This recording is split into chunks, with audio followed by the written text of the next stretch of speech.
Hey, what's up, guys? This is Chris. I'm here with other Chris Columbus. Nice to be here. He's made a couple movies you may have seen, Home Alone, a couple Harry Potter movies. Right. Now, children of the 80s as we are, Right. bringing Pixels to the world. Right. Tell us a little bit about Pixels, what it entails. Well, Pixels, I got involved with Pixels because I love the characters. The characters of these three kids in 1982 who were the video arcade champions of the era. They, you know, back in the day, if you won those arcade championships, you'd walk away with $40,000. You thought you were a rock star. Yeah. And then the arcades closed, and I love the fact that was 4 years' salary also. Right, yeah, exactly. And you could buy a house, by the way. And these kids would then, you know, once the arcades closed, these guys grew up to sort of be lost souls. They didn't have a purpose in life. One guy's a conspiracy theorist, the other guy's in jail, the other guy installs TVs for a living. And the fact that these guys are called upon when there's an alien invasion of old video games, they're the only ones who can defend the world. And I love that. I love that idea. We are going to attempt to defend the world. We are? By playing Pac-Man. Okay. It probably won't mean much in the scope of human history, but we're going to do it anyway.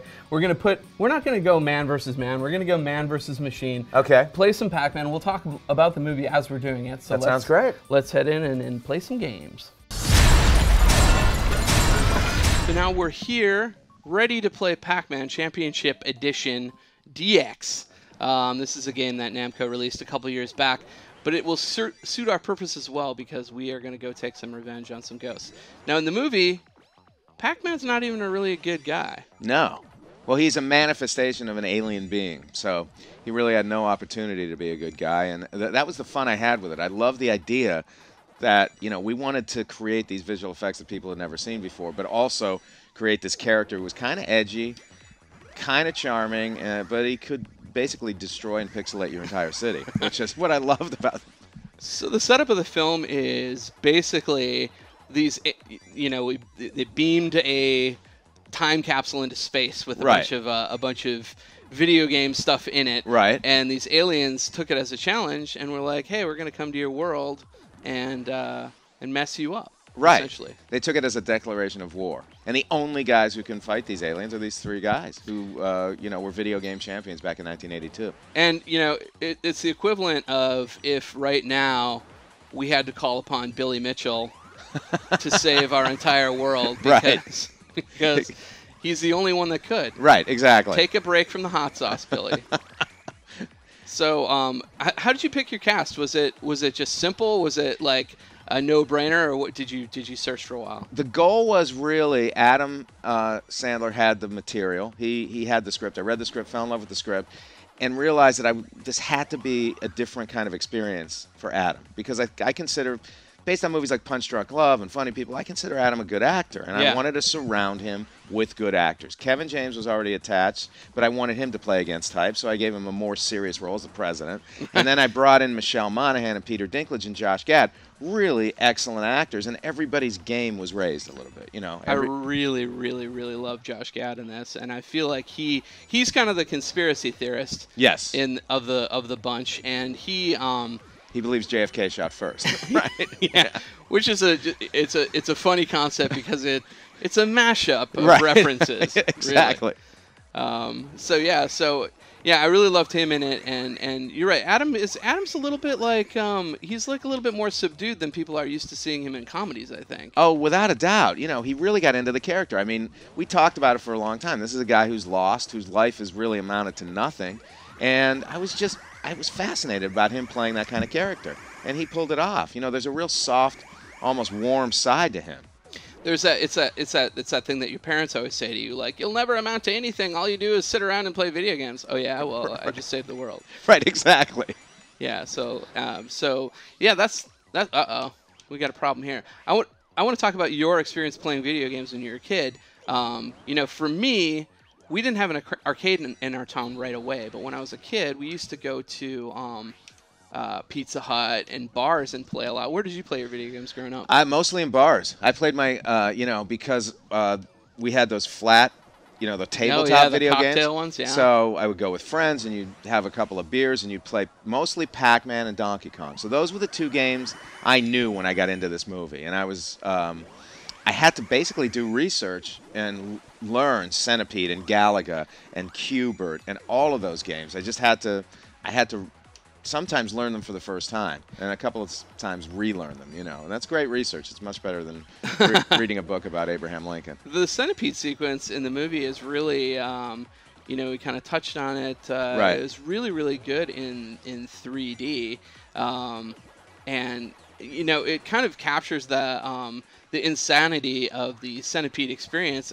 Look at me. Right. I'm not doing it. You were going to kill me. It really captures sort of the frantic nature of centipede. Right. Like you feel trapped when that spider comes out. Like it's the worst. Look at this, pathetic. When the spider comes out, it's like the end of my life always. The spider always right. kills me in the centipede. I used to have a stand-up centipede arcade machine in my house. Oh, you did? And I never got good at it. The spider always It's got a tough game. It is a tough game to play. You were saying now that you have a Pac-Man machine in your office as a result of this movie. Huh? Yes, the studio was kind enough to give me one of the Pac-Man machines from the arcade scene from 1982, signed by Professor Iwatani, the creator of Pac-Man. That is so amazing. It was great. And I don't know if it's spoilery to say it, but he shows up in the movie. I think people should look out for it because they might miss it. It's not really a spoiler, but there are a lot of Easter eggs in this movie. One of them being Professor Iwatani repairing the Pac-Man machine at the beginning of the film. That's what he used to do. He was a video game repairman before he invented the game. I love that. So really, the video game inspired him, or really his repair of video right. games inspired him to do more, to make them more. Completely. That's amazing. Okay, now it's your turn. Oh God. I'm going to try to lob you softball questions as because I won't be able to answer as we go forward. It requires okay. a little concentration, but right. that's cool. That's okay. I'll just get eaten early and give the controls back to you. So you mentioned references, and I think it's really interesting because as a person who I was born in like 1974, grew up in the 80s, so this was like the sweet spot for me. And so like there are a lot of references to TV and culture at that time, things like Fantasy Island and so forth. I don't want to spoil all of them, but it's basically like a love letter to the 80s and a lot of like things that I think are going to educate like current generations on. Right. Well, I fell in love with, the concept of the fact that I was writing those Amblin movies in the 80s. I was really, I can't even concentrate. I failed. I keep failing. The fact that I was writing those Amblin movies in the 80s was really important to me. And people have asked me for years, why don't you direct a movie like Gremlins or The Goonies? I said, well, really nothing's come up. And we really went for an Amblin-esque quality. I wanted to recreate that sort of feeling you had. Here you go. Right. That feeling you had when you were sitting in a theater in 1982. I can't explain it, or 1985 and you're watching Back to the Future. I couldn't explain what that is. But we really tried to recreate it. And when Josh Gad saw the first cut of the movie, he said, congratulations, you made an Amblin film. And I felt really happy about that. Yeah. It really does have that sort of like throwback vibe. And I feel like it's, when I screened it, I saw it with a bunch of kids. Right. And the kids were really digging on it. And I'm like, it's not like you have to get all the references to enjoy the movie. It's just if you're somebody from, who experienced the 80s as I did. Right. And people of my generation did. There's a bunch of extra stuff in there for you. Exactly. And it's like particularly the final scene where we tried to get as many video game characters into that final attack of Washington, D.C. as we could. And we threw in Paperboy at the last minute, and we got Burger Town. Some of them, I guess, are more obscure than others, but it is just so much fun watching the movie with an audience and hearing older gamers saying, look at that one, oh, look at that one. It's fun. It is kind of a who's who of 80s video game characters. And even, even the T-shirts they're wearing, the commercials, Right. Like, there's references I don't want to spoil because they're just too good to spoil. I want people going into the movie fresh, but yeah. It feels like the 80s. You can tell like Adam especially also sort of around that age, right? Very much capitalizes on that. So so what other sort of research did you have to do? You said you played some Centipede. Is there anything else that you had to like sit down and play as a result of doing the movie? Centipede, Q*bert, Galaga, that was about Asteroids. I had to play Asteroids. But Asteroids is really, really hard. Asteroids is very difficult. That's why we made Sam Brenner the Asteroid champion as well. I was like bad at it back when I was young. Right. And now if I play it, it's really, really horrifying and embarrassing. It's a very difficult game. But I mean, one of the things we really wanted to do was create these visual effects that people haven't seen before. I mean, when you create a 30-foot Pac-Man that's devastating a city, you have to create this sort of lit from within, voxelized character that's really terrifying. And I got off on the idea of the fact that these pixelized characters, whenever they come in contact with a building or a human being or a car, that thing becomes pixelized. It's not your normal movie destruction. And I loved working on that. It took us about 1.5 years to design the characters and to design that type of destruction. And I really like that. It felt unique to this movie. You know, Right. It was basically like there was carnage, but it's like digital carnage everywhere. Right. And you know, you don't really. It's like you. The threat is our own sort of creation from the 80s. It's Right. It's not like these googly-eyed aliens are coming down and, Right. and destroying everything. So it's got a really sort of unique vibe in that way, and I thought it was really cool. Yeah. And Q*bert is kind of a revelation in this movie. Q*bert is so much fun. He's my little nod to Gizmo from Gremlins. You know, I wanted a little Gizmo in the movie, and I think Q*bert is that character. He's a little, he's just a sweetheart, you know. Yeah, and I love that, you know, it feels, you know, I think Josh Gad's comment is very apt in this case. You know, it feels like that's the vibe. You know, the Right. vibe is the 80s and what movies were also doing in the 80s, not just video games. So Right, exactly. And Very cool having stuff.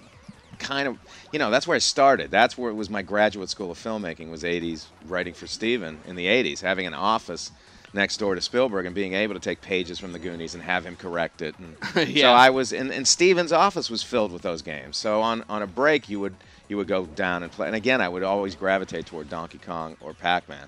He's an actually a really big gamer, and was very instrumental in the E.T. game. Where I just watched that documentary the other day about the E.T. game in the landfill and stuff like that. And you know, I think that game gets kind of a bad rap. It wasn't. I certainly played the hell out of it when I was. Did you a really? kid. I'd never played the game. Yeah, it's yeah. I mean, it's basically like not necessarily the best game on earth, but they made it in like 3 months or Right. something, which is you never want to make a game in 3 months. No. But awesome. You are amazing at this. Well, This is great. I gotta. Yeah. I've played this for many hours. I'm getting one and practicing and coming back here. So we've triumphed over Pac-Man. Now, when can people go see Pixels? July 24th. July 24th in theaters. Bring your quarters. You won't need them, but bring them anyway. And it's great in 3D. You'll love it in 3D. Yeah, it actually is. There's like a diorama-like view of the arcade in 3D. It's awesome, and particularly Centipede is in your face, and just don't take any mind-altering drugs. I will say the Centipede thing is pretty awesome. Excellent. In 3D. Check it out, July 24th. Thanks so much for being here. Thank you. This was awesome. Thank you. And keep it locked to IGN.